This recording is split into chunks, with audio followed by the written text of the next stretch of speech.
রহমতুল্লাহ। প্রিয় দেশবাসী, জাতির এক যুব সন্ধিক্ষণে আমরা আজ আপনাদের সামনে হাজির হয়েছি। প্রথমেই আমি আল্লাহ রাব্বুল আলামিনের অসংখ্য কোটি শুকরিয়া আদায় করছি। দীর্ঘ 15.5 বছরের জুলুমের একটি জগদ্দল পাথর আল্লাহ তাআলা আজকে এই জাতির বুকের উপর থেকে সরিয়ে দিয়েছেন। আলহামদুলিল্লাহ রাব্বিল আলামিন। এর পুরোপুরি কৃতিত্ব আল্লাহ রাব্বুল আলামিনের। আর জমিনে আমাদের কলিজার টুকরা যুবক সন্তানেরা তারা জীবন বাজি রেখে জাতিকে কঠিন জুলুমের জাতাকল থেকে মুক্ত করার জন্য তারা যে আন্দোলনের সূচনা করেছিল, আল্লাহ তাআলা তাদের সেই আন্দোলনকে কবুল করেছেন। কিন্তু এই আন্দোলন এমনি এমনি আজকের এই পর্যায়ে আসে নাই। শত প্রাণের বিনিময়ে, অসংখ্য ভাই বোনের আহত হওয়ার বিনিময়ে, রক্তের বিনিময়ে আন্দোলন আজকে এই জায়গায় এসে পৌঁছেছে। অতএব আমি প্রথমেই জাতির সেই সমস্ত বীর সন্তানদের প্রতি গভীর শ্রদ্ধা জ্ঞাপন করছি, যাদেরকে অন্যায়ভাবে খুন করা হয়েছে। আল্লাহ তাআলার দরবারে দোয়া করি, আল্লাহ তাআলা তাদেরকে উত্তম মর্যাদা দান করুন এবং ঈমানের সাথে যারা বিদায় নিয়েছে আল্লাহ তাদেরকে শহীদ হিসেবে কবুল করুন। প্রিয় দেশবাসী, এর পাশাপাশি যারা আহত হয়েছে সেই আহত ভাইদের আমি সুস্থতা কামনা করছি মহান মনিবের দরবারে। এই পরিস্থিতিতে আন্দোলন করতে গিয়ে ছাত্র আন্দোলনের যে সমস্ত ভাইদেরকে গ্রেফতার করা হয়েছে, জুলুম নির্যাতন করা হয়েছে এবং তাদের পাশাপাশি বিভিন্ন বিরোধী দলের সিনিয়র নেতৃবৃন্দ সহ অসংখ্য নেতা কর্মীকে গ্রেফতার করা হয়েছে। পাশাপাশি অনেক সাধারণ মানুষকে, নিরীহ মানুষকেও গ্রেফতার করা হয়েছে। অবিলম্বে আমরা তাদের মুক্তি দাবি করছি।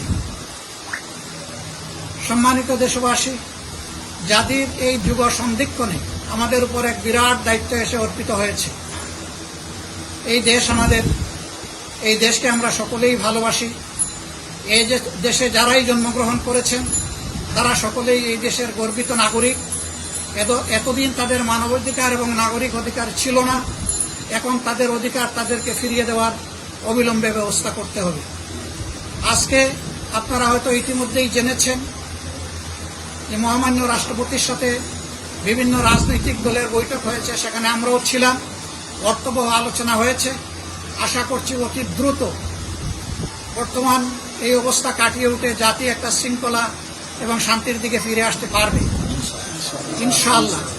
এই মুহূর্তে আমাদের বিশেষ অনুরোধ, এইখানে সংখ্যালঘু এবং সংখ্যাগুরু বলে কিছু নেই, সকলেই বাংলাদেশের নাগরিক।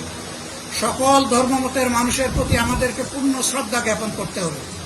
সকলের ধর্মীয় প্রতিষ্ঠান, বাড়িঘর, ব্যবসা প্রতিষ্ঠান, এর প্রতি আমি প্রিয় দেশবাসীকে অত্যন্ত যত্নশীল নজর রেখে কোনো লোক যাতে এখান থেকে কোনো ফায়দা হাসিল করতে না পারে, তার উপর কোনো আক্রমণ না করে, কোনো ধর্মীয় প্রতিষ্ঠান ক্ষতিগ্রস্ত না হয়, এই ব্যাপারে সকলকে সতর্ক থাকার জন্য আমি অনুরোধ জানাচ্ছি। বিশেষ করে আমাদের দলীয় নেতা কর্মীদেরকে আমি বলবো যে অতীতে আমাদের এই ঐতিহ্য আছে, আমরা পাহারাদারের ভূমিকা পালন করেছি। আপনারা গ্রুপ হয়ে বিভিন্ন জায়গায় পাহারাদারের ভূমিকা পালন করুন এবং এইরকম যদি কেউ কিছু করতে যায় তাকে নিবৃত্ত করুন, তাকে প্রতিরোধ করুন। এটা জাতির জন্য কোনো কল্যাণ বয়ে আনবে না। প্রতিশোধে, প্রতিহিংসায় কোনো মুক্তি নাই। শান্তির দিকেই আমাদেরকে আগাতে হবে। আমি আশা করব প্রিয় দেশবাসী, এই দেশটাকে একটা শান্তি সমৃদ্ধির দেশ হিসাবে আমাদের এই আহ্বানকে তারা গ্রহণ করবেন এবং সহযোগিতা করবেন। পাশাপাশি আইন শৃঙ্খলা, বিশেষ করে সামরিক বাহিনীর লোকদেরকে অনুরোধ করব, এই সময় আপনাদের উপরে জাতির নিবু নিবু আশা টিকে আছে। আপনারাও আপনাদের দায়িত্ব অত্যন্ত সৎ সাহসের সাথে, দৃঢ়তার সাথে পালন করুন এবং ন্যায়সঙ্গত সকল কাজে ইনশাল্লাহ আপনারা আমাদেরকে পাশে পাবেন। কিন্তু আপনাদের প্রতি অনুরোধ থাকবে যে আপনাদেরও বাহিনীর কেউ যাতে কোনো ধরনের অঘটন ঘটিয়ে না বসেন অথবা কোনো সীমা অতিক্রম না করেন, সেই ব্যাপারে আপনারাও দৃষ্টি রাখবেন। এই প্রতিষ্ঠানগুলোকে রক্ষা করার জন্য, দেশবাসীর সম্পদ, ইজ্জত এবং জীবন রক্ষা করার জন্য আপনাদেরকেই মূলত এগিয়ে আসতে হবে। আমরা কথা দিচ্ছি যে ইনশাআল্লাহ আমরা আপনাদের পাশে থাকব। প্রিয় দেশবাসী, আপনারা ভালো থাকুন। আগামীর একটা ভালো প্রত্যাশায় আসুন আমরা অপেক্ষা করি। আমরা আশা করছি ইনশাআল্লাহ আল্লাহর সাহায্য আমরা পাব এবং এই জাতি জুলুম থেকে মুক্তি পাবে। যারা এই আন্দোলনে নিহত হয়েছেন, দুনিয়া থেকে বিদায় নিয়েছেন, তাদের প্রতি এবং তাদের পরিবারের প্রতি গভীর কৃতজ্ঞতা আদায় করছি।